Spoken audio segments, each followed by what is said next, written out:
120 seconds.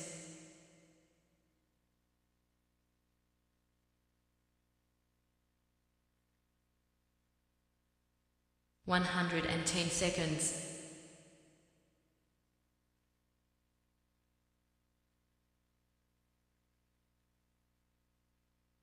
100 seconds.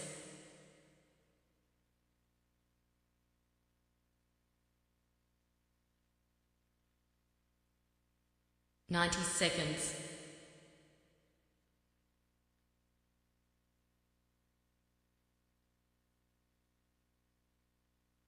80 seconds.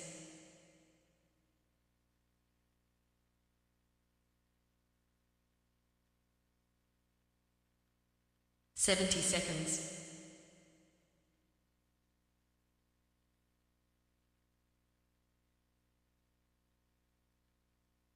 60 seconds.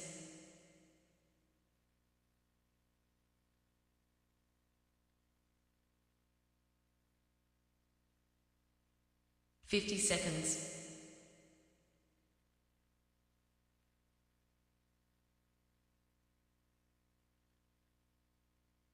40 seconds.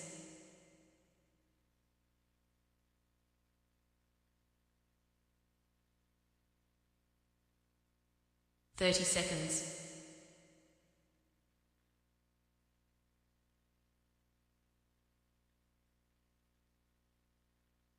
20 seconds.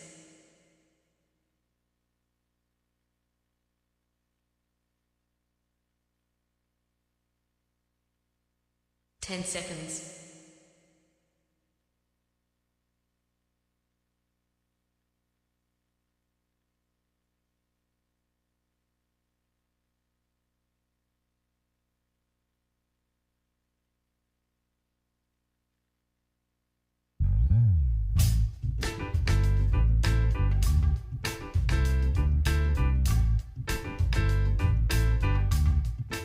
'Hi. My name's J.C. McCauley. I'm Naisha McCauley, and you're watching AccessTV.org.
All right, my friends, once again, it's indeed time to get our talk on. Morning Talk with me, your host, J. Stan McCauley, along with the champions of talk. This morning's talk champion in the house, none other than Cacique. Has been a long time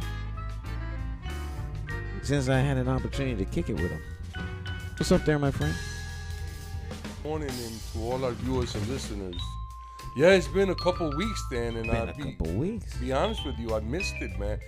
And to my surprise, to my pleasant surprise, there's been people who stopped me in the street and asked me about the show, and even called. A couple of people called and say, "Hey, you guys haven't been on." So, yeah, we're back, guys. Let's get it in. We're back. A lot going on in the city since we've been gone. Plenty of stuff. Lots of action. Including last night, for our very own delight, the planning of the occupation took place at the Y last night. We'll talk about that. The planning, they put it right out there for us. So you can't say they didn't tell us. It's in full bloom right now. They're planning it right now. They're carrying out their plans from last night. But we have some answers. Oh, yeah.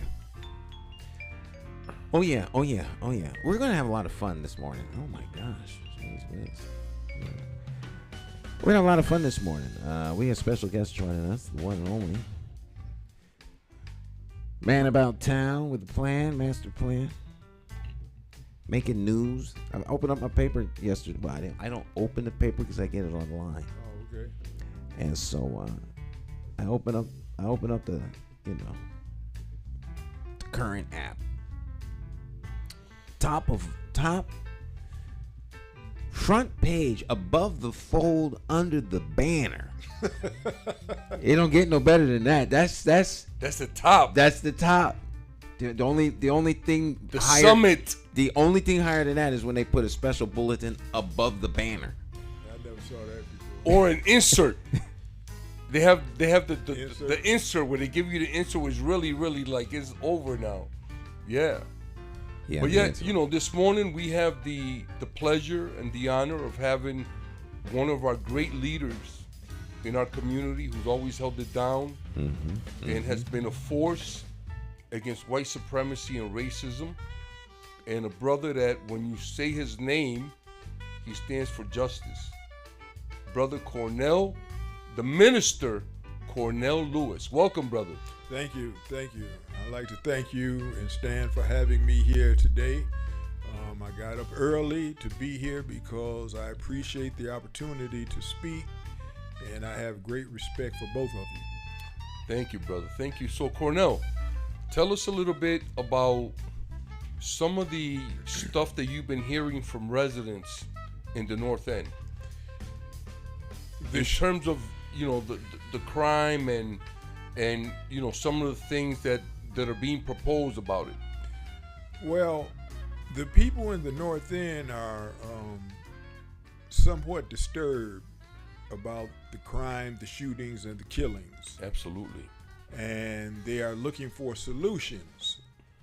And I was asked by a young lady named Tracy Funny and some other people to help put a plan together to combat the crime and the violence, especially around the Barber Street Unity Plaza area.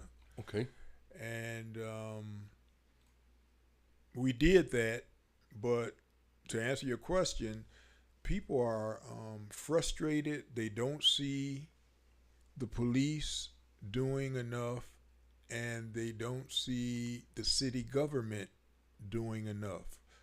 So they're going to do something that has always been done by the oppressed. They're going to take care of the issue themselves. That's outstanding. That's outstanding. So, Cornell, before we get into this, I want to back up a little bit and talk about that meeting that took place last night at the Y, because I attended for the first hour I was there, but the meeting didn't get going till about 6:20, and I left at 7.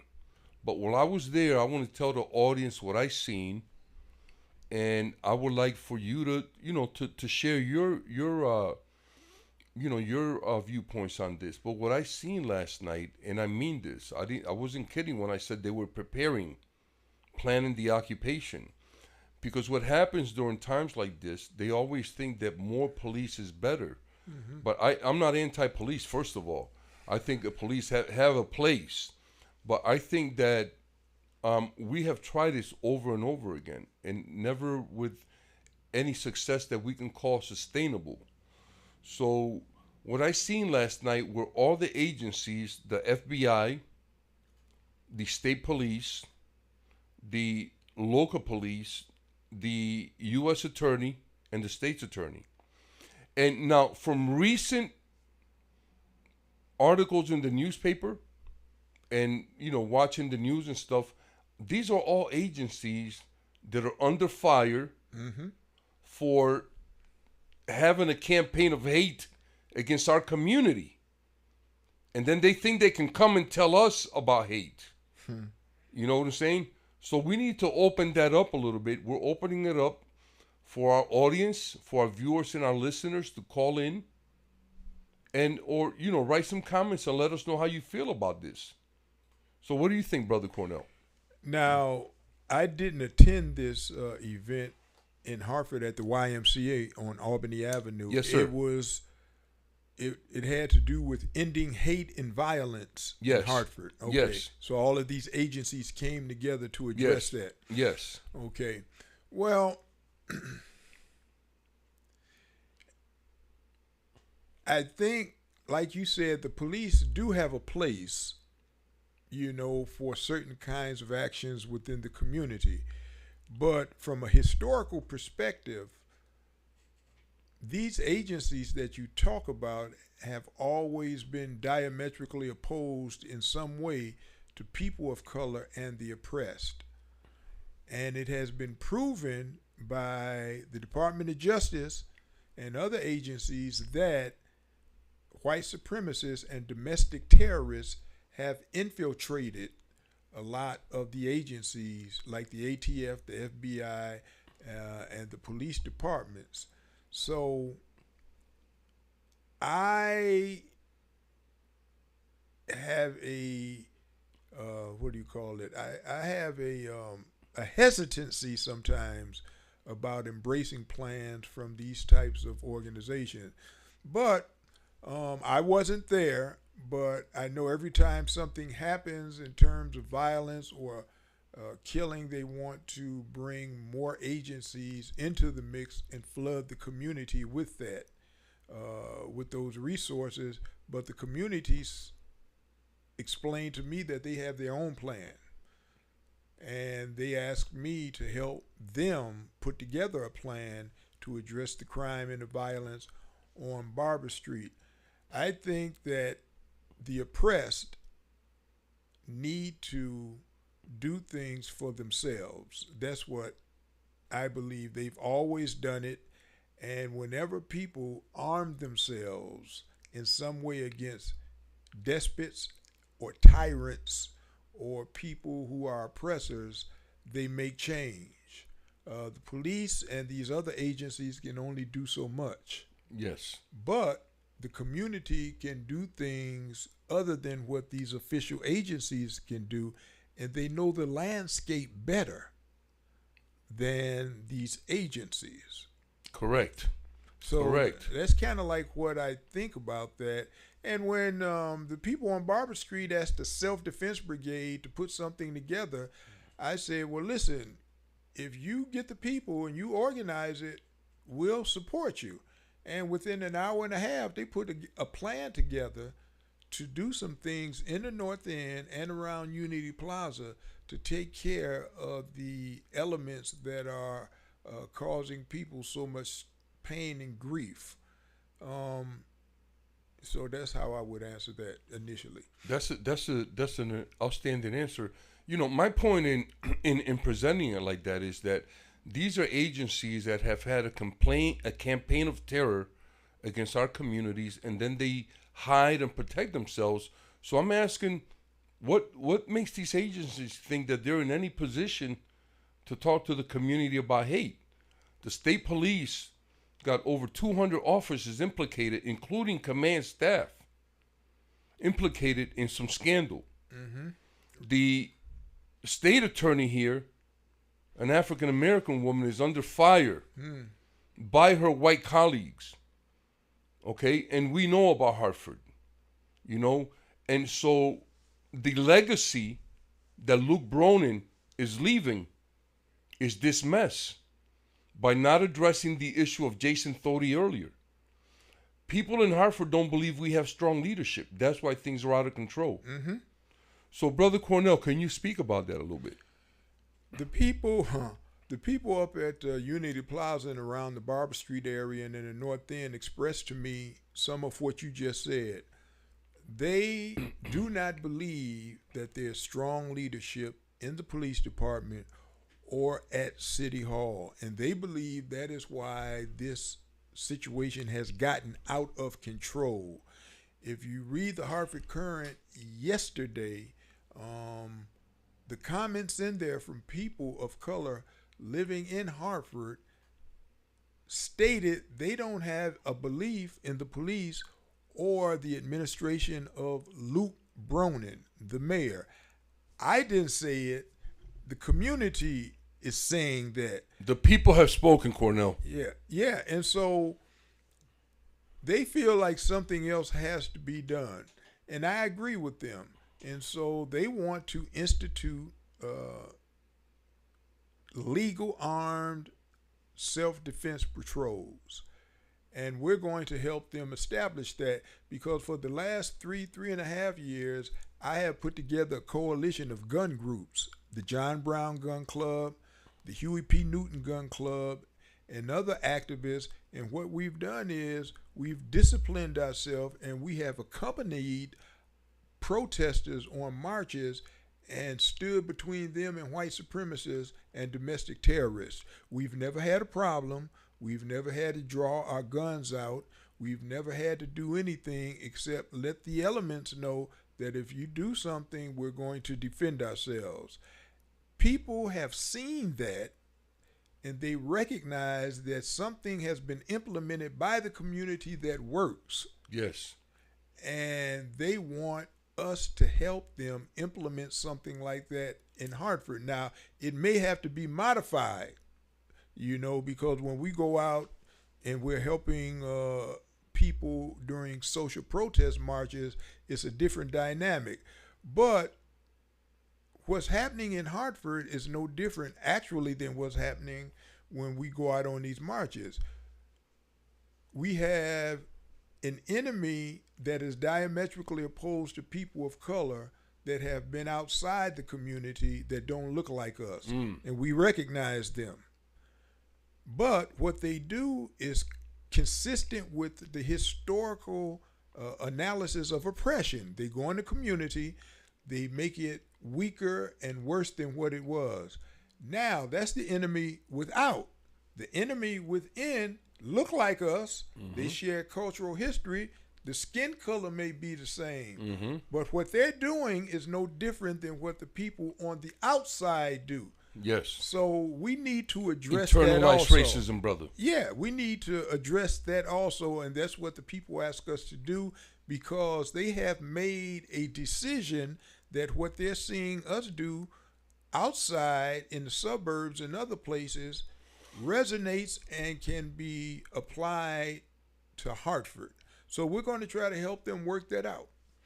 So you mentioned the self-defense brigade. Can you share with our listeners and our viewers what the self-defense brigade is, and how that came about, Brother Cornell? The self-defense brigade came about a few years ago as a result of patrolling the community in Hartford. You was part of that. Yes. People like Francis Davila, Edwin Rosario, and other people helped put together a patrol in certain parts of Hartford to deal with the crime and the drugs. Yeah, we stayed overnight in some places. Yeah, we stayed overnight on Martha and Brook Street. We camped out on Garden Street in Vine. Vine and Albany. Vine and Albany, yes. Yeah, at the apartment complex. And so we put together something that would help the community, and it was quite successful.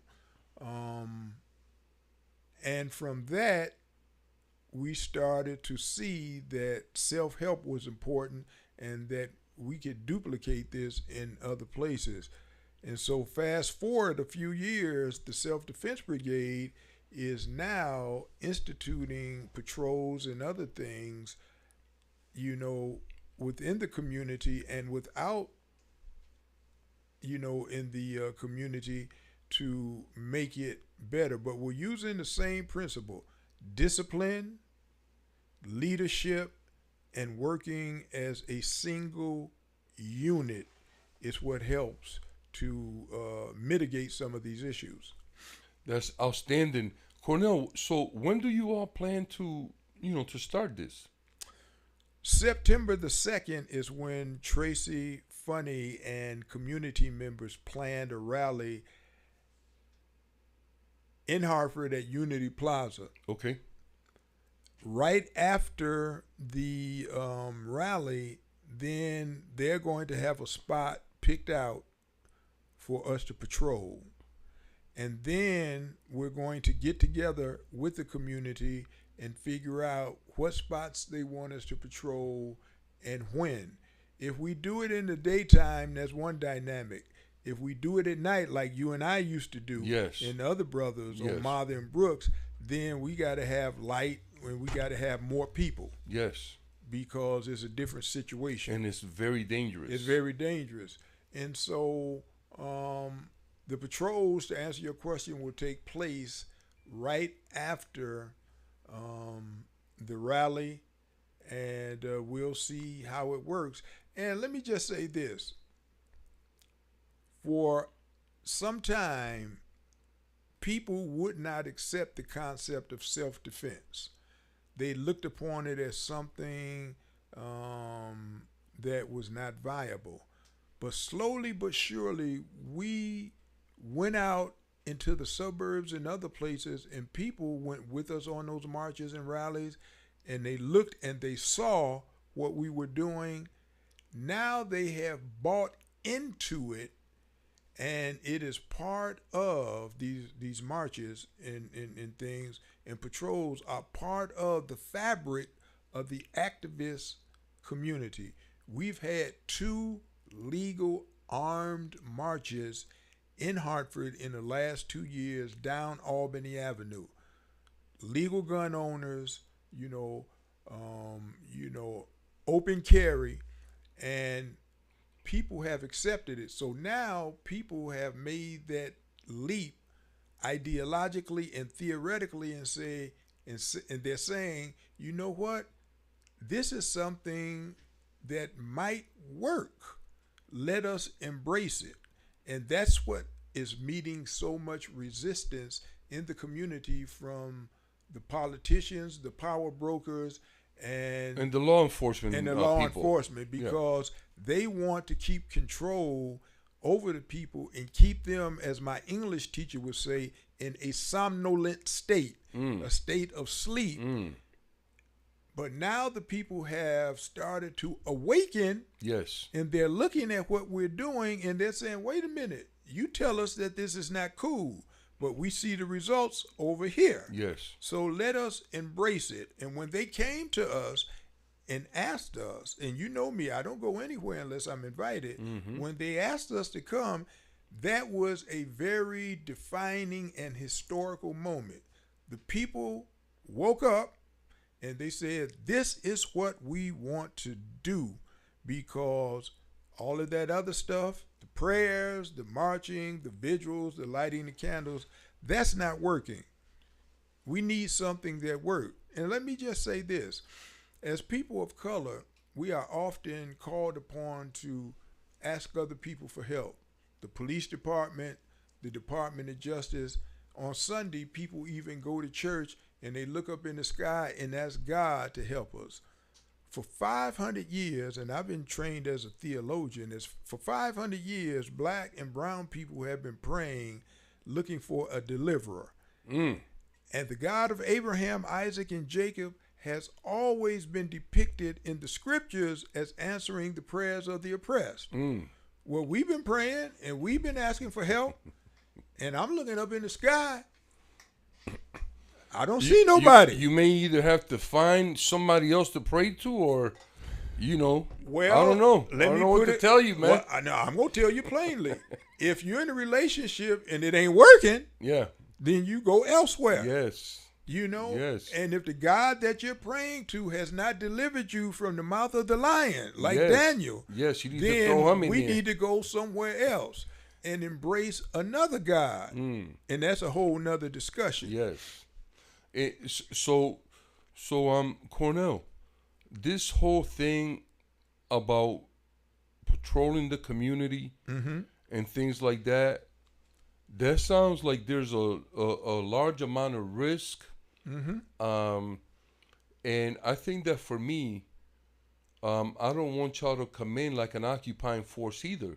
So are members of the community going to be the ones who patrol, or are you bringing in people, or is it a mix? It's going to be a mix. Okay. The people that we're going to bring in to blend in with the community, yes, have been doing this for several years. Okay. They're battle tested. They cover my back, and I cover their back. I trust them with my life, like I used to trust you and Francis Davila. Yes, absolutely. Trust you with my life. Yes. That means something. So we're going to bring in a mix of people that know what to do and people who are learning what to do. And so we're not coming in like an occupying force. Yes. We're coming in to respond to the needs and the requests of the people. And let me just say this. I saw on TV some people in the academic world and I heard people in the police union saying things like the theories of Cornell Lewis and the Self-Defense Brigade are fraught with danger. We don't want them to go off half-cocked, and do something foolish. Well, we've been facing white supremacy for 3.5 years, and we have not once acted out of character or done anything irrational. So we've had every right to. Oh yeah. Let's just be clear about that. Yeah, we have, and especially when the Proud Boys showed up about a year or so ago at the state capitol with that foolishness. But my point is this: it seems as if the government and the power brokers are trying to smear us as being people that might fly off the handle, or vigilantes. As one guy said, with a smirk on his face on TV, and we don't know what kind of training they've had, as if we are novices in this type of work. Yeah, they think they're the only ones that know about this. Yeah, and so we're not coming in like the Lone Ranger to save the day. We're coming in at the request of the community to work with the community, and it's going to be a blend. But we have to have people out there trained and legal permits so that we have some type of security. We're not going to put any people in danger. If it gets hectic out there, then we know how to kind of like back off. We're not going to go chasing after anybody if something happens. We're going to, of course, let the police do their thing if something is happening. But we need to be armed legally, and we need to be out there with people who want to learn how to do this. And let me just say this. The patrols are not the only thing that we do. Yes. We train people in hand-to-hand combat, self-defense. All of the people that go out with us have been trained. Mm-hmm. We go up and down the state, from Hebron to Newington. Next month, we're in New Britain training a group of people. So all of the activists up and down the state are trained in the same tactics. So if we don't see each other for 10, 20, 30, or 40 days, when we get together, we know exactly what to do, and we're on the same page. So if it gets tight and we have to fight in close, people know what to do. And Cornell, that's outstanding. And I just want to point out to our listeners and our viewers that what Brother Cornell is doing is something that is completely indigenous and Afrocentric, protecting our community. And I want to say this. I want people to listen. Brother Cornell and the Self-Defense Brigade are educating people in how to defend yourselves, your family, and your community. Please listen, folks. Take advantage. Come down. If you want to start something like this in your own community, in your own neighborhood, get a hold of Brother Cornell, and he'll make it happen. The Self-Defense Brigade is starting something in Unity Plaza on September 2nd, and folks who want to be involved, who want to take their community back and make it safe again, all you got to do is show up, get this little bit of education, and then put it into action. Brother Cornell, how do people get a hold of you? They can get a hold of me on Facebook. Okay. And we're very selective about who we deal with. Okay. Since the story came out in the Hartford Courant and we were on the media talking about our plans for September 2nd and these legal armed patrols, there have been a number of people that have contacted me that I don't know who they are and I don't know what their agenda is. So we're very selective about who we let in. Okay. We don't want anybody going off doing something that we have to attend to. So we're selective about who we let in and who marches with us. But the number one thing that's very important is when we're out there on the Serengeti plain of social justice. Yes. And the lion is coming. Yes. Nobody should be thinking about anything except covering each other's back. Absolutely. Nobody with us, and we say it, don't run, don't show fear, stand and do what's necessary. We don't need emotion during a time of danger. We need execution. And by execution, I mean doing what you know how to do to protect the group and to get out of there if we need to. So you can get a hold of me on social media, and then we will have people contact you, and we weed out those that are not serious. Right. The people that are just playing games. Yeah. So once again, family, if you want to get a hold of Minister Cornell Lewis and the Self-Defense Brigade, reach out to him through Facebook or social media, and then somebody will get back to you. Yeah, and we have, not only do I have a Facebook page, but we have a Self-Defense Brigade page. Okay. That people can go to. Okay. So you heard it, family. There's a couple ways to get hold of Minister Cornell and the Self-Defense Brigade. We want to hear some calls or some comments. Stan, we getting anything? Nothing in the chat. If you guys want to chat it up.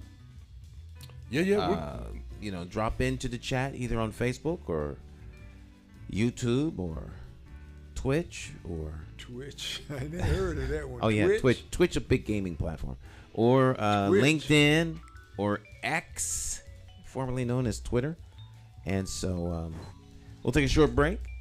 We'll be back. Special guest is Cornell Lewis, along with Cacique, myself, and you all. All right, stick and stay. Don't go anywhere. Morning Talk. We will be right back.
What a comment.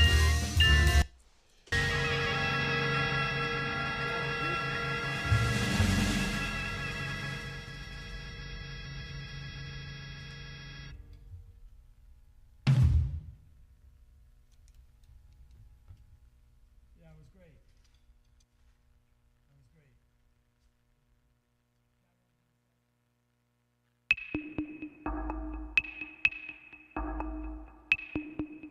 Every bad political decision is made by a politician elected to office. So if you think your vote doesn't matter, just remember this. There are people sitting with politicians in a back room making deals about your future, making policies about your children, making decisions about your neighborhood. To them, you are just a vote. You are not their cause. You are just a vote. Elections have consequences, and if you don't vote, you are actually voting to keep these people in power to work against you. Now more than ever, you need to make your vote count. It's time to clear the air and vote for a mayor that is unbought, unbossed, trusted, and accountable to you, the constituent. My name is J. Stan McCauley, and I am an independent thinker, and I approve this message. I'm asking you for your vote for mayor of the city of Hartford. For more information, visit McCauleyformayor.com. Have the courage to vote your conscience and vote for the name you trust and know. Vote J. Stan McCauley for mayor.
Hi, My name's J. Stan McCauley. I'm Naisha McCauley, and you're watching AccessTV.org.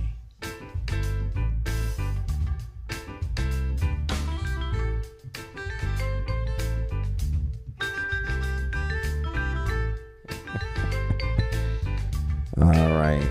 It's always the off-air conversation that you all don't hear. It's always the juiciest. I keep saying, stand by, we're going live. Stand by, stand by, stand by, stand by, stand by, stand by. Welcome back. It's Morning Talk. Jay Hogarth in the background. All right, I have to stop because, I'll get into a Jay Hogarth 1 hour dissertation about how great this guy is. And he's just great. And I get caught up in the music. Ear candy. All right, welcome back, everybody. Welcome back, welcome back. All right. Special guest joining us, of course, is Brother Cornell Lewis, and talking about self-defense brigade. And I was going to ask a question. What is the difference between self-defense and private security? Well, it depends on how you define it. Historically, self-defense has been accepted by people who have limited resources and who seek to free themselves from tyranny or oppression. And we can trace it all the way back to ancient Rome. Plebes against patricians. We can trace it to Cuba, and the people who fought against Batista, to free themselves from oppression. If you want to go back and look at Jomo Kenyatta and the Mau Mau and other groups that fought against oppression, and of course slavery in this country, Herbert Aptheker, I think his name is, wrote a book, The History of Negro Slave Revolts, I think it is. And he documented people who were oppressed and enslaved forming self-defense in order to free themselves from oppression. Private, what did you call it? Security. Private security is something different. Private security is something that has been established to protect something that maybe somebody else owns. And I think it has very little to do with self-defense. Self-defense, to me, historically speaking, has a different connotation than private security. Private security means you got your Rolls Royce out there and you hire somebody to protect your car. That's private security. So now what about quote unquote high value personnel, so and so wants to, like the governor. The governor got security people. How about he's not dependent on the police to protect or how about him. the pastor or the minister of First Cathedral? I heard he got a bodyguard. That would be private security, right? That would be what would they refer to that as force protection? What is that? Well, if you believe the God of Abraham, Isaac, and Jacob spoke the universe into existence, why do you need security? That's always been my thing. Your God is a mighty God, and you sing about him every Sunday. Right. I mean, that's a lot of power. He owns all the cattle on 1,000 hills. Don't start undressing people on this show, Cornell. But still, I can feel the clothes coming off right now. It's going to be like the emperor has no clothes. Well, we would get into a theological discussion here. However, I mean, if you walk by faith, you walk by faith. I mean, one can put 1,000 a flight, 2, 10. So, I mean, either you got some real security or you don't. So that's like a faith issue. But if you have people who hire someone to protect them, why can't the community engage a group of people to protect it? It would seem reasonable that this is the logical outcome of the system that is supposed to protect the community not doing so. And so in the last week or so, you've had 8 people, 9 shot, 8 died, and more to come at the rate we're going. Right. So if the community does not hear from elected officials, appointed officials, policymakers, whether they be on the city council, whether they be in the executive branch, in the mayor's office, whether it be the police chief, whether it be the state, it doesn't really matter who it is. The community feels as though they're being left in the wind. There's no. It's as though do we matter? Do we care? Do you care about us? So just if you were in a position of power making all these big time decisions, it would seem to me that if you don't get your act together, someone else is going to come in. Well, I think, Stan, I just want to make a quick comment here that the police and the government are going to oppose anything that makes it clear to the people that we really don't need them. Yes. Okay, so Brother Cornell. That's the real problem because, to your point, Brother Luis and Stan, the issue is the people can and need to form something to protect themselves. They have the power to do it and they need to do it. But see, and they have a right. Yeah, they're right. But to see the song that's being played by the Pied Piper is this: you need to follow behind us in terms of gun control. You need to follow behind us and letting us shape the narrative. See, when other people shape your narrative, then they have control. And part of the angst that's coming out of the community, City Hall, state government, the police union, and some of these neck bone munching, chitlin sucking Negro leaders in our community. Get him, Cordell. That are hollering so loudly against this is because we're gonna need some names behind that too in a minute. Okay, people have decided to form their own agenda, and that's frightening because once you look outside of what somebody has prescribed for you, then you can make a determination on how you want to live and how you want to die, if necessary, independent of people in city, state, or local government. So that is the problem. We do have the ability and we have the resources to put something together like this to protect ourselves.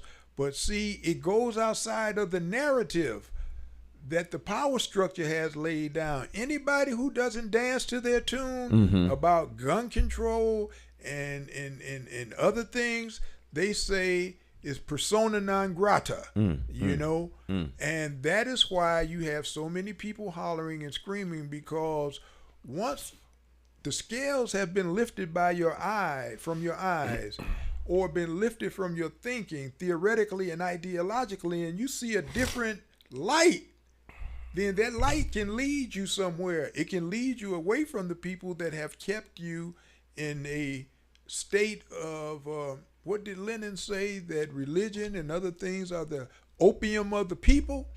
You know, once you throw off that opium, what other people are thinking, that ideological and theoretical opium, then they no longer have control. And there are people in this community, black and brown, that look like us, who make their living off of the power structure. They get their grants, they get their self-worth, their funding. They get called to all of these big events, and they stand there and they boviate and they dance and they whoop and they pray. And if people turn away from these people, then they don't have anywhere else to go. In the music industry, they call people like that Johnny One Note. Johnny One Note just know how to play one song. And if he can't play that, then he's lost. And some of these leaders that look like us, who are brown and black, they only know one note, the script that they've been given. And if people start playing different kinds of music, then they don't have any way of being fed or getting what they deem is necessary for them to exist. So they're part of the problem. So it's fair to say that, you know, I always refer to Hartford as a plantation, with plantation governance model, and they are they're totally not free. They're part of the system that keeps the oppression going. Now, I say it in terms of, we don't need to grow cotton because we are the cotton, and so they're profiting off of the poverty they should be trying to fight. But community self-policing, it's more than that. But I dwindle it down to these three: self-policing, self-educating, and self-sustaining.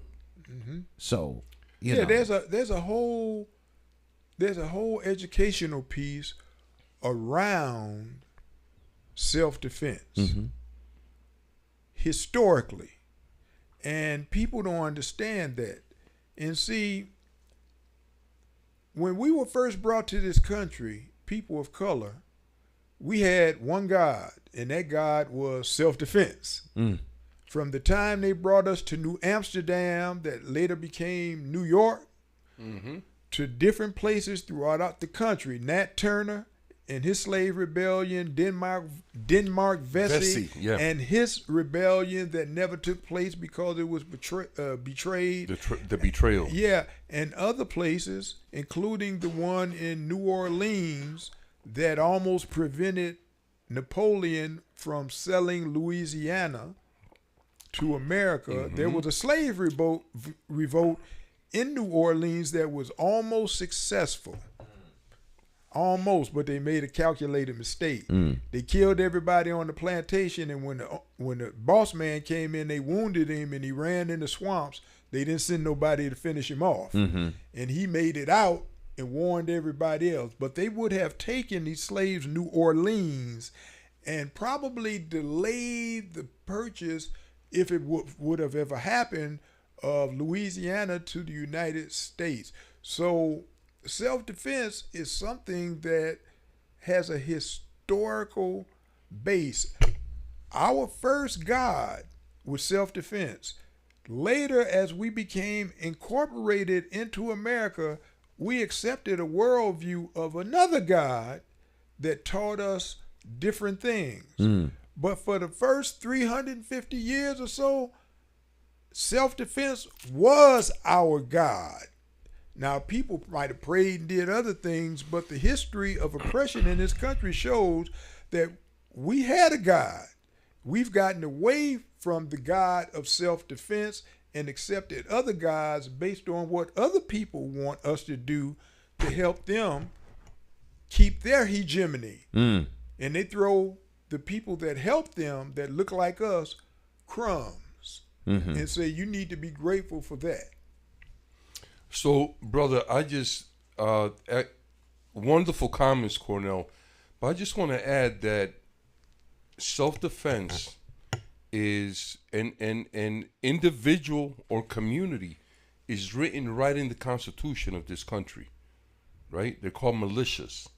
You know what I'm saying? And people have the right to form militias to defend themselves against the government if necessary. It's written in the Constitution, right? So it's been happening all along. But there's something else that I want to mention that's higher than the law, and that's universal law. Okay. Right? And the law of our ability to protect ourselves, self-defense for survival, that trumps any law, any man-made law, right? That's the law of nature. You know, we have the right, right, universally to protect ourselves from anything or anyone who may want to harm us. So I just want to put that out there. So I don't understand what the pushback is from the law enforcement and the politicians and other bureaucrats that hang on to this. Cornell, share with us some of the comments that you're hearing from the community about the pushback from politicians. I heard this, and I'm not just saying this because I'm on this show. No, share it with us, brother. The people in the Barber Street, Unity Plaza area said to me, Cornell, all the mayoral candidates run around with their clipboards getting signatures. Not one of them have been down here.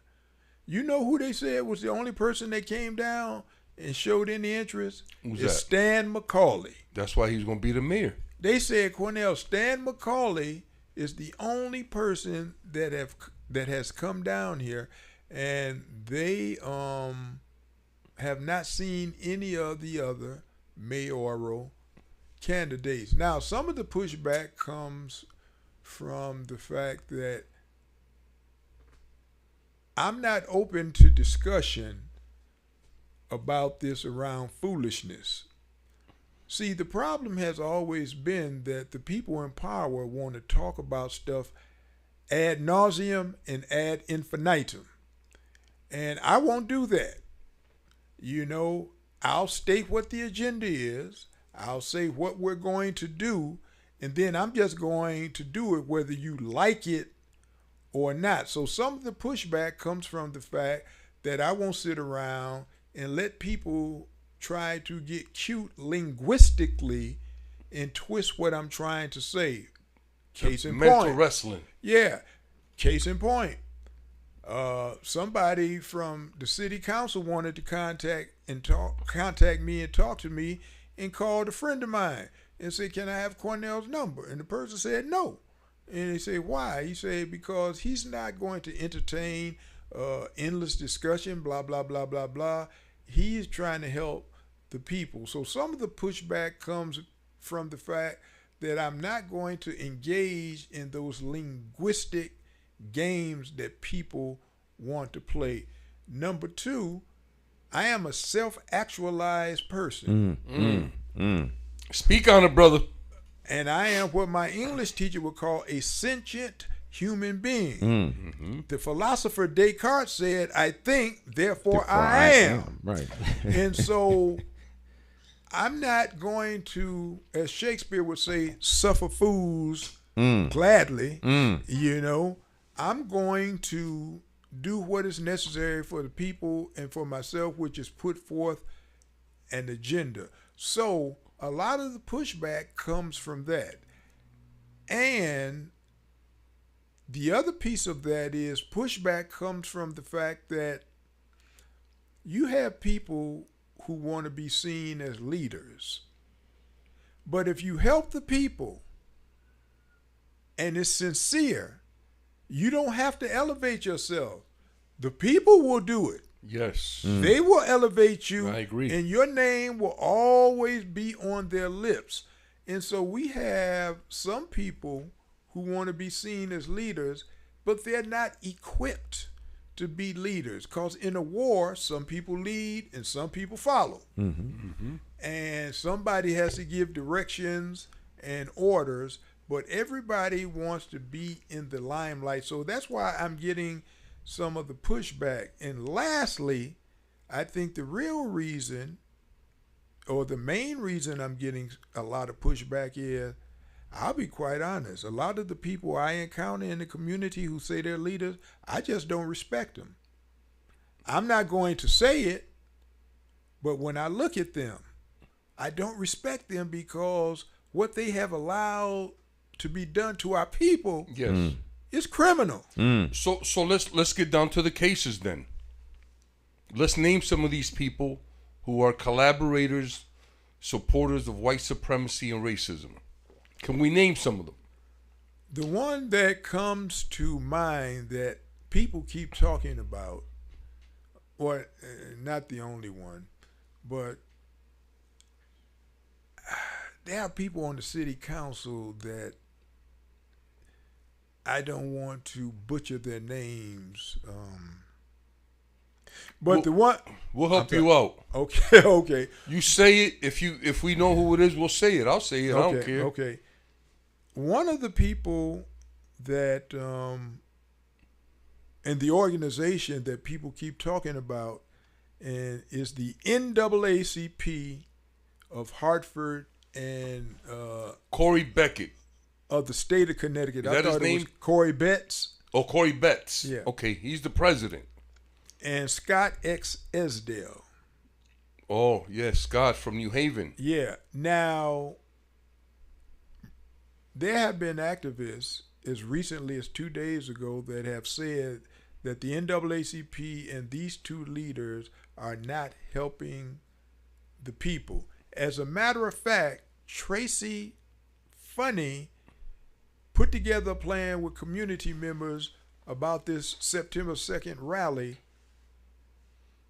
went down the plaza and saw the NAACP there doing something, informed them that we were having a rally and invited them to come to the rally.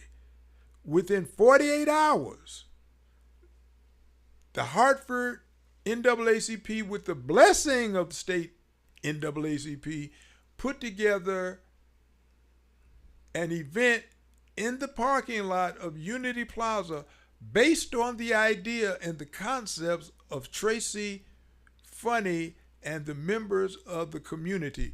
They did not invite the community. They did not tell them they were going to do it. They took our talking points and put it in their agenda. They even have 3 time slots that they're going to be out there at Unity Plaza on Wednesday, And that came, Louis, from the stuff that we did. Right, back in the day. That we put together, that I informed Tracy that she could do if she wanted to with her people. Yeah. And when she told them, within 48 hours, they were there in the parking lot with, quote, their agenda. So the NAACP is one group. And then stealing folks' ideas. It's called, if you want to be gentle, misappropriation. Yes. Of people's intellectual property. Yes. But as the brothers would say, the sucker done stole. Yes. That's what he did. He done stole it. And so that's one organization. The other one is Mothers United Against Violence. Now, I don't think it's all of these people that's involved in that. Just a couple. But the Reverend Henry Brown, you understand? He is one of the people, that seems to be against this rally. And he seems to be against armed security for self-defense. And the only thing I can think of is that the people have not invited him to this. They have not invited him to speak. They said they don't want him there. I didn't say this. So he seems to have his underwear in a bunch. Oh, boy. About this. And he's even, from what I understand, went to have a press conference to denounce it. Now I'm not saying anything behind his back that I haven't said to his face. I get that. You understand? So for him to come out and somehow or another try to denounce this, and the NAACP and Corey Betts and Scott X. Esdale, come out and try to subvert what the people are trying to do, is an abomination. That is why I don't respect people like that, and that's why I'm getting all of this pushback, because you cannot respect people who do this and undermine the wishes of the people who are suffering, while you lay back and get accolades and money, and in the case of Mothers United Against Violence, get a $300,000 grant or money from the city saying what a great job you're doing, and then you get what they call the big head, and you think you're more than what you are. No, you're just a cipher, a player in the agenda of the white establishment. You're tap dancing like Sammy Davis Jr. and Bojangles Robinson, and you're smiling like Sammy Sunshine and Buckwheat. Brother Cornell, I love it, man. So listen, I refer to some of these people as the the black person or brown person that they call when the natives are off the reservation. Who is that guy right now here? There was a time when my boy John Motley used to play that role quite well. I think there are several people that play that role. Let's hear some names. Come on. Because we need to expose them. I'm laughing because I'm happy that we're going to finally start exposing these people, and we want you out of our community. If you're collaborating with racists and white supremacists, pack your bags. Well, the church, the black church in Hartford, is culpable in this because in theological school in the New Testament, I read that Jesus was sitting in a synagogue with the disciples, and there was a demon in the synagogue. Either the disciples couldn't see the demon or didn't want to deal with the demon, and Jesus got rid of the demon. We have religious leaders who see demons in the community, but they don't want to do anything about it because either they're afraid or they are getting something from the evil influence. And so we have to talk about the black church being complicit in what's going on. And so there are people that have contacted me and they want to talk in the religious community about what we plan to do. But I'm not engaging in any kind of conversation. The only thing I'm going to say to these people and to the power structure is this. We have an agenda. We're going to implement the agenda. And if you're not okay with that, then my motto is we're going to ram it down your throat, the agenda, and make you like it. That's what's up. I like that a lot because we have to start getting rid of these collaborators. Now, here's a challenge. I don't know your names, and I don't need to know them. But the pastor or the minister of Phillips, First Cathedral, and all these other big churches, I don't know them, but I know there's plenty of them. Black and Spanish speaking. I'm challenging you right now. Have your Sunday service out in the street, in the community, in these hotspots. Let me hear you. Okay? In the community. I want First Cathedral. I want you to have your service Sunday right in the middle of Barber Street. Where a lot of that nonsense is and in any other place. There's plenty of churches, so pick a spot. Stop being cowards. You heard me. You're being cowards. Get involved. You get a lot of money from the community. Use your resources to help. Well, one of the things that I've noticed is this. Members of the church will say, I got to pray on it and wait on the Lord to give me a message. Well, I think that's a cop-out. Well, you just told everybody that they've been praying for 500 years. That is a big cop-out. Yeah, and so... They ain't get an answer yet. Yeah, and so you wait on the Lord, and that means you don't have to do anything. Yes. But see,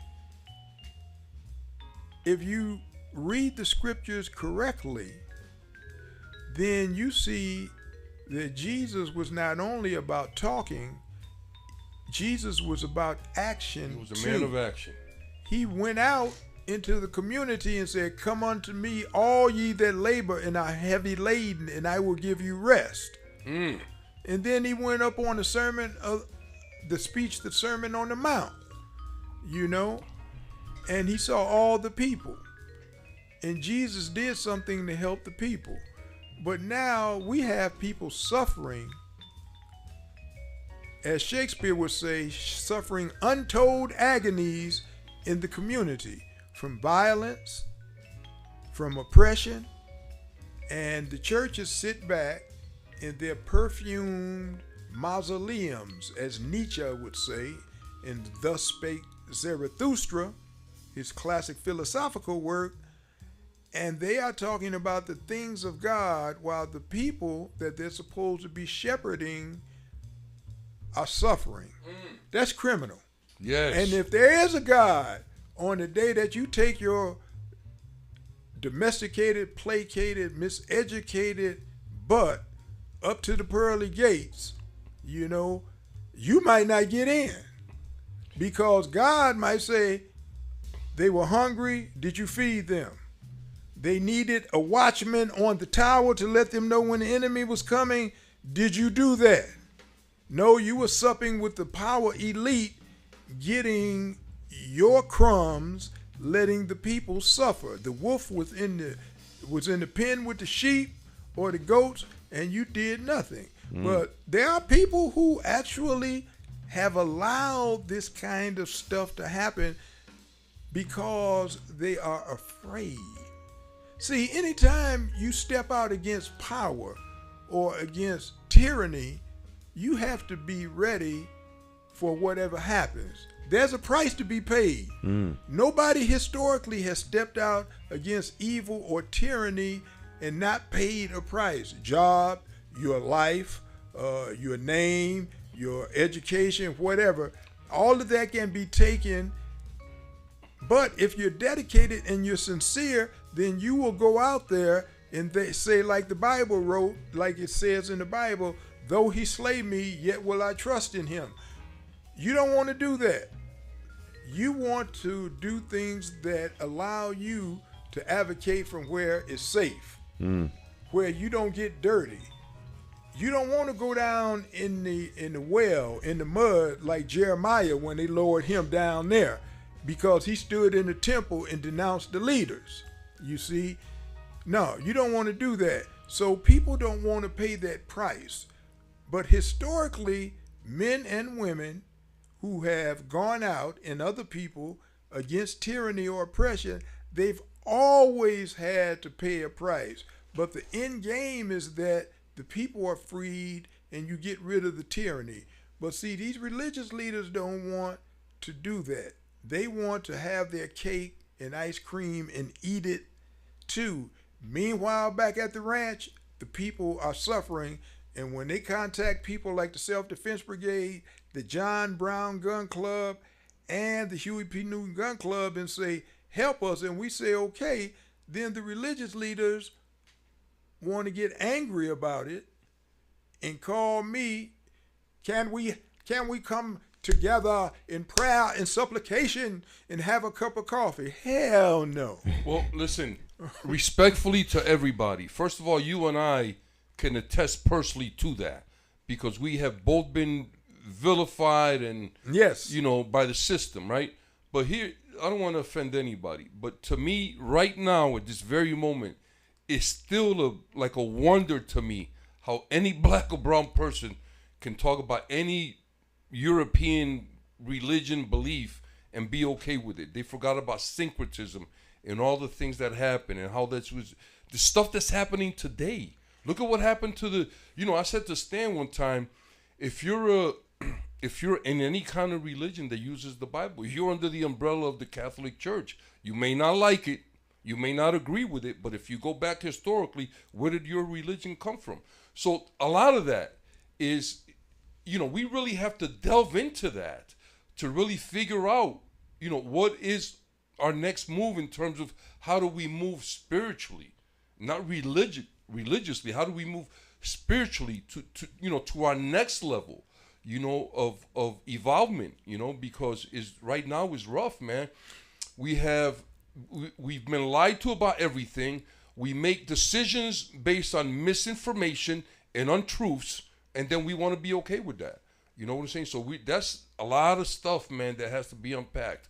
But let's go back to... Whoa. Yes, brother. So the music was a break cue, so... Okay. We just take a short break, be back. Okay. But I like your challenge, so I hope people take you up on... Oh, I want to see these churches challenge. Get involved, because they can do good. I think they can do good if they get involved, but not from a distance. That's like the white support. White people want to support us their own way, but when it gets hot, they want to, and that's what the church is doing. So hold these thoughts. We'll be right back. It's Morning Talk, and where we kick it. Don't go anywhere, my friends.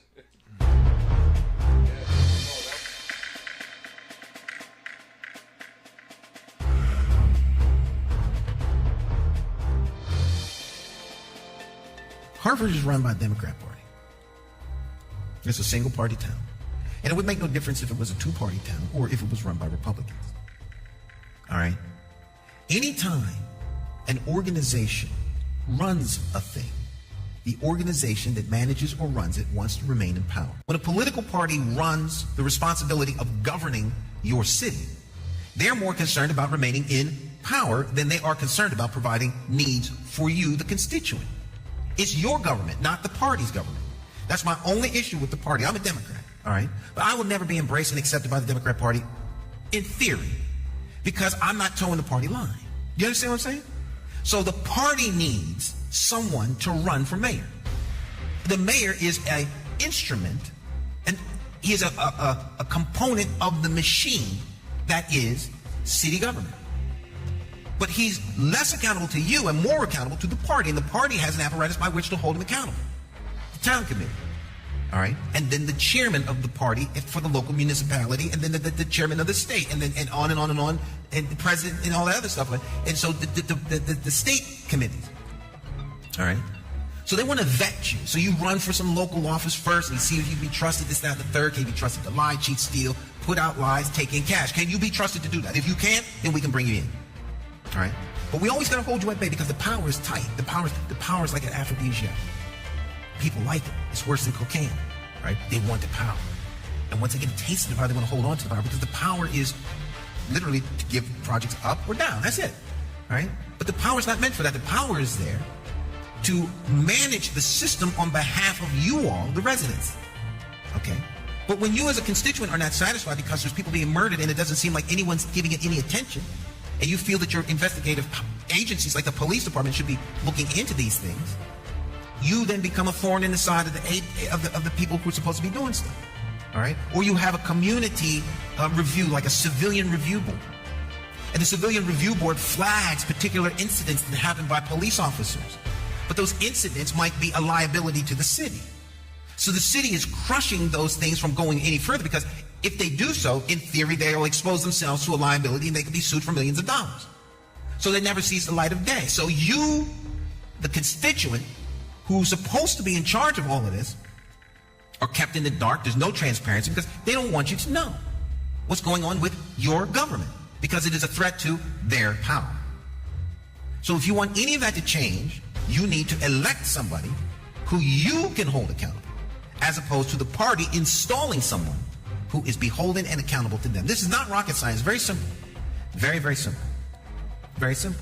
Don't let anyone tell you that you don't have the capacity to hold accountable your elected officials. They want you to think that way because then you accept the fact that you don't have accountability over them.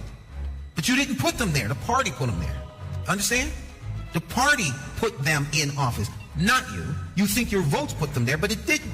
It only takes 35 votes to get into the office of mayor. That's the town committee. If those 35 people come out and vote for them, they're in. They don't need you to come out. All right? So you have the illusion of choice, the illusion of a modicum of control that you think you have, that you find that the rude awakening comes 3 weeks after they get in office. You get the old royal shadow because you didn't put them there. You understand? If you put them there, they would be beholden to you. If you put them there, as an elected representative of the people, you are beholden to the people, not the party. And that's why Hartford is in the shape it's in, because your elected officials are beholden to the party.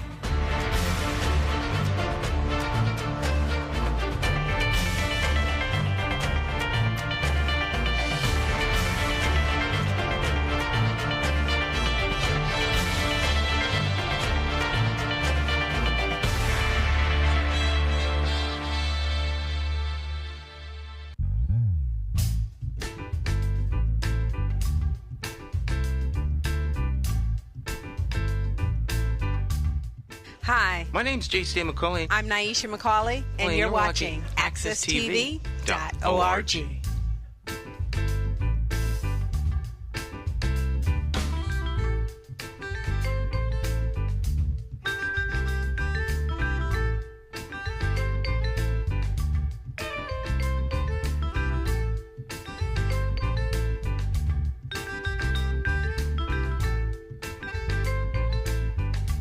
All right, my friends. Welcome back. Morning Talk. If you have any comments you would like to make, you can drop them in the chat. There is a comment. This is from Brother Chris Dukes. He said his decision to opt out of last night's event at the YMCA was based on the fact that the very agencies who collectively deny the hate within their system limit transparency in effort to conceal wrongdoings and crime and avoid accountability with both qualified and absolute immunity were at the helm. Listen, and Chris, thank you for that incredible feedback. We agree. Well, I agree with you. You know what I'm saying? And this is the same thing that I was saying earlier in the show. All these agencies, the FBI, this is the closest the FBI has been in its history to being just, they're going to shut it down completely because they have committed so many crimes against the people of this country. Okay, the state police has over 200 officers that are being up, including like the union officers. They may be arrested and fired. Okay, and we know about the Hartford Police Department. Come on, man. And this is the legacy. Once again, family, this is the legacy that Luke Bronin is leaving for us. A city in complete and total chaos. And so, moving forward, I read an article this morning in the paper about the city council is looking into crime in the city. Mm-hmm. What is that all about? Did they just find out about it yesterday? That all this is going on? Brother Cornell, share some feedback with us about, how you are looking at what the city council is looking at crime in the city. What's that all about? What are they looking at? That would be my what are they studying? Number one, I mean, we know what the problem is. So why are we studying something once again that is afflicting the city? It's clear that there's a lack of leadership. And when there's a lack of leadership in any community, whether it be a pack of wolves, a pack of dogs, lions, a pride, male lions, or human beings, then people seek to act out. Yes. When they feel there is no control. You can call it alpha male, alpha female. Let's call it, for lack of a better term, an alpha government, that responds to the people, when they need something, and also has a firm hand when crime comes about. So I don't know why they need yet another study to look at something that afflicts our city. I mean, and they're spending money, and what are they going to do after they get the report? Well, to me, it's almost like an afterthought on their part that they are finally going to look into crime. You're phrasing that as though it's a question instead of the statement that I think you're trying to make. It is an afterthought. Well, okay. That's what it seems like to me. It don't seem like. It is what you it being is. Facetious? So it's an afterthought. It's almost like they didn't know anything was going on until yesterday. Well, I think they knew something was. I think they knew something was going on. I think the problem is that they weren't doing anything, and now everyone's being called to the carpet, and it's escalating. It's snowballing, because of the first of all, there shouldn't have been the first one, in terms of this series of killings. All right, the police department has very good intelligence. A lot of this stuff after the first one, they should have been able to, so there's a lot going on that isn't out and about. So the problem is one of accountability, which Brother Cornell clearly articulated and mentioned. There's no leadership. Yes, in Hartford. Period. There's just no leadership, because if there was leadership, stuff would be done. And bless city council people hearts, there's no leadership there. Because you call the people who are responsible for these things to give an account. Get down here. And then you got 10 minutes. I don't care where you are or what you're doing. You got 10 minutes, get down here. If you're not down here, I'll have the state sheriff pick you up and bring you here under order of council. I mean, make it happen. Give an account as to what's going on. You need more money. You need more resources. Let's get the community together, have a conversation. This, that, and the third is going to end in some sort of action. Now, then you have another one. Then you have another one. Then you have another one. Then you have another one. I mean, eight people, 8 homicides in 1 week. It's something you can't call an uptick. Something you can't say. A shootout on the highway. We have. That was right out of a movie. I mean, we haven't even talked about that. It's hard to sell a city that's on the uptick when the crime is on the highway in the middle of rush hour. Well, the only thing that's on an uptick is crime. So they've lost control of the city. And in any normal setting, I don't care if you were a stellar police chief, the best in the land. With that kind of action, you're gone. You're gone. Well, even if it's no consequence to you, something is wrong, and we need to demonstrate to the people that none of that happened. None of that happened. Then the community starts saying, you know what? Forget them. Now they're saying. you start calling out. Now you start hearing rumblings. Oh, I think the community is upset. What do you mean you think the community is upset? And then now you try to suppress that. Right. And then we have individuals such as Brother Cornell doing what he has traditionally done forever and has a track record of success. Absolutely. No one's gotten harmed when he's doing what he's doing. Mm-hmm. And now all of a sudden we have a problem. Now, let me just share something. Now, I don't want people to think that what we did in the past can work today. It might or maybe not. I don't know. But let me just tell people what happened when Brother Lewis, myself, Francis Davila, Edwin Rosario, and the Independentistas and the other brothers and sisters got together. Here's what we did. We found out who the criminals were committing the crimes in the North End. We went to them and talked to them and say, we want you to stop doing this, disrespecting the women, doing this, making the apartment complexes not safe for the kids to come out in the hallway and play. And if you don't do this, here's what we're going to do. They thought we were joking until Big Louie and some other people and I ran up in them apartment buildings on Vine and Albany Avenue and ran them out of there into the waiting arms of the hospitality crew who took them around back and had a slight discussion. Praise the Lord. Now, I don't know what happened back there because I didn't go. So I can't speak on it. But I know we didn't have no trouble after that. Mm-hmm. We took video footage of the drug dealers, documented the criminals, what time they came and what time they departed doing their activities. I got together with Brother Carl Hardrick, Andrew Woods, Big Louie, and the other brothers and sisters, Francis Davila and them, and we said, here's what you're doing.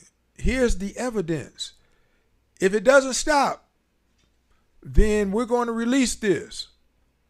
And if you stop it, then we'll have jobs for you or employment where you can make money and you won't starve. But rest assured, if you don't do this, here's what's going to happen. And we told the people who were running these crews, if you didn't have anything to do with it, we're going to blame you for it. Mm. And we laid out all the pictures, Stan, and the video. That's when the death threats started coming in. And they started threatening me. But guess what? Death threats, Stan. But guess what? It had an effect. Mm-hmm. Mm-hmm. The crime started to diminish. Dwindle, yes. And then we said, Louis and I and other people went out to the suburbs with an arrest record of white folk. They got arrested for buying drugs in our neighborhood. Drugs in Nelton Court, wet at the time. We went to Avon. We went to Greenwich. We went to Torrington. Yeah. What are you doing out here? It stopped the flow of white suburban traffic. It really did, Stan. I remember this was in the news. Into the city. Then we had urban, suburban dialogue forums out there. And I said, white folks in the suburbs have contributed to a criminal enterprise in Hartford, and so your fundio need to be up there on the marquee with ours. Right. Because we guilty, but you guilty too. Lo and behold, things started to happen. Now, they threatened me and all of that other stuff, but I kept doing what I was doing. But the point is, all of that had an effect. It was not conventional. Chris Morano, the state attorney at the time, said, Cornell, you can't do this. You got evidence. You got to give it to me. I said, I ain't got to give you nothing. We live in this community. We're going to do it our way. And we did it, and it helped the administration. I think Eddie Perez was in office at the time as mayor, and things seemed to decrease.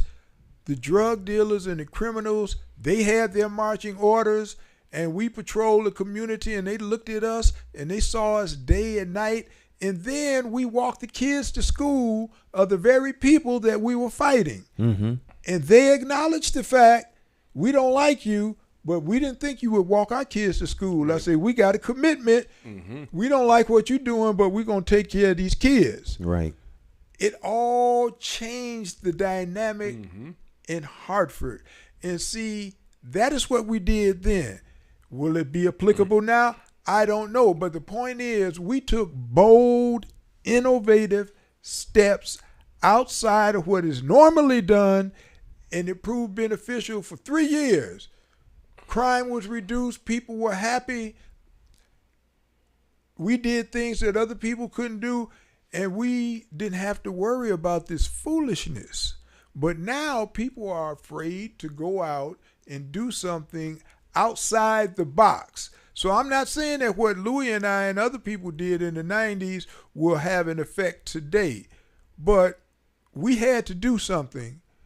And we did. And once we showed people the evidence, we went to the North End Church of Christ, got a big flat screen TV, and had a gala with popcorn and everything, and showed all the hot spots where the drug dealers were on Barber Street in Cleveland, showed the stash house on Earl Street, you know, what time they came in the morning for the heroin dealers, what time they came in the afternoon for the cocaine dealers, and then where they went to re-up, which was on Earl Street. That was the stash house. All of that was shown, and the police and everybody else came and they looked. The drug dealers, they wanted to come in. I invited a couple of them in. I wanted them to see. They saw what was happening. They realized that they were dealing with full-grown adults, men and women, who had enough of their foolishness. And we weren't going to put up with it. But the good part about it was, once we put the clamps on them, once we curb stomped them, we had jobs. And we put them into gainful employment, even though they had threatened us and all of that other stuff. So my point is, you can do it if you have the will and you have a plan and you have people who are dedicated and willing to make some kind of sacrifice. But when these guys and women doing this stuff look out today, they see weak leadership. They see leadership with the courage of a hyena, the backbone of a jellyfish, and the emotional depth of SpongeBob SquarePants standing up there pontificating, and they say, man, they ain't about nothing. And they know it. Right. And that's the deal. You got to be really willing to do something to take back your community. Now, what that is, I'll leave that up to you, but I'm just talking about what we did that had an effect. A positive effect. A positive effect, and the people loved us. And we fed them, and after that, we had a food drive, and we fed people every week lunches on Albany and Vine Street, and then we delivered groceries to people every 2 weeks, you know, and people were grateful. So we had different components to go with what we were doing. It wasn't all the hammer. Right. And we told the guys, we love you, but we ain't putting up with that foolishness. Right. And once we get rid of that, you understand, and it will get you a job. But if you don't want to do it, you got to go. And we'll take care of your family while you doing your bit. And when you get out, we'll have something for you to do. And that's what we did. Well, see, to me, this is community policing. Well, Stan, before I forget, I have one more challenge. Okay, folks, please listen to me. This challenge is for Luke Bronin. Okay? If you love our community, if you love Hartford, you will resign today. Okay? You have been an awful leader, and you have to accept that. It's not a terrible thing. You can learn. It's an experience. But you have to leave in order for our healing to begin. The sooner you leave and take all them other, you know, Jason Thody and all these other races with you, man. All right? That's a challenge. And that's from the community. Line Luke, if you love our city, you will resign today. All right. That's another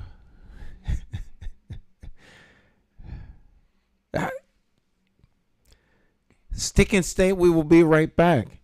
It's Morning Talk. The challenge, the second challenge there. How do you define evil? Is evil the pedophile school administrator or taxation without representation? Is it the gatekeeping community leaders who sell out the very people they were elected to fight for? Or is evil the politician that puts out lies and takes in cash?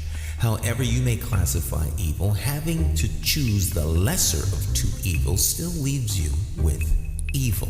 Nowhere does this rule apply more than during an election for mayor.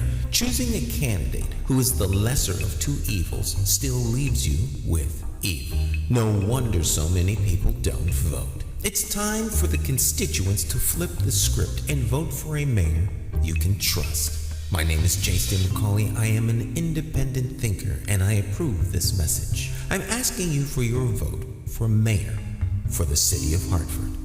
I, like you, am an independent thinker.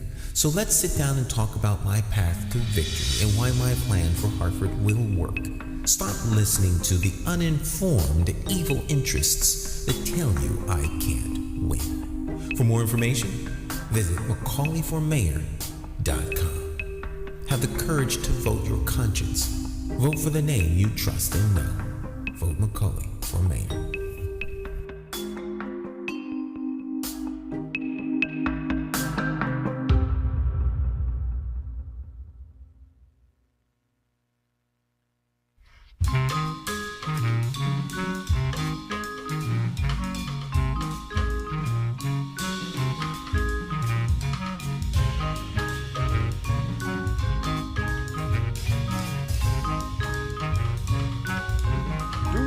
Oh yeah. All right, my friends. That's what is it? Jazz. Ran down the clock. This is Jay Hogarth's newest album, his newest project. This is just phenomenal. It's phenomenal. All right, we'll be up in here watching Jay. Yeah, I'm watching him. I'm watching him close. Oh yeah. All right. Well, Stan, we had a great show today, man, and I want to thank Brother Cornell for coming in and sharing so many golden diamond nuggets, man. So much knowledge, and I want to remind folks that what Cornell did down on Barber Street and Unity Plaza, is he gave that family down here hope. Mm-hmm. Okay, and we're gonna make it happen. I'm not a gun owner, but I'll be down here to support. And okay? I'd like to thank you, brother, because you've always had my back covered, and I've always loved you for that. And I just want to thank you and Stan for inviting me here. And we know that the naysayers and the obstructionists will be out there trying to subvert this on September 2nd.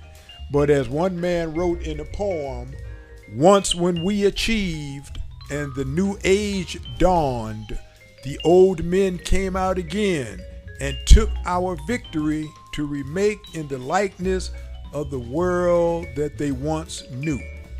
And that's what they're trying to do September 2nd. They wanted to go back to where they feel comfortable and take our victory once we achieved what we needed to at the cost of blood, sacrifice, and toil. And the old men came out again and took our victory. So we're going to be out there September 2nd, and no matter what happens out there, which I don't think anything will, because the community said they're not going to let it happen. I feel sorry for them people who come out there with that foolishness, because they might get embarrassed by the community. But we're going to be out there and we're going to do what we need to do to make sure that the people have hope. And once again, brother, thank you for everything that you do, man. And a big shout out to my brother Eugenio Garo and to our sister Gloria Herena, who passed. Thank you for all the work that you've done. And to other magnificent ancestors in our community that have shed blood, sweat, and tears, man, so we can be here doing this show. We stand humble and grateful for everything that you've done. Peace, family. All right, my friends, our time together has come to an end. We will see you next time. Special thanks to you, Brother Cornell, for coming in. Thank you for having me. And we'll see you all later. Go and have yourself a great rest of the day. Ciao.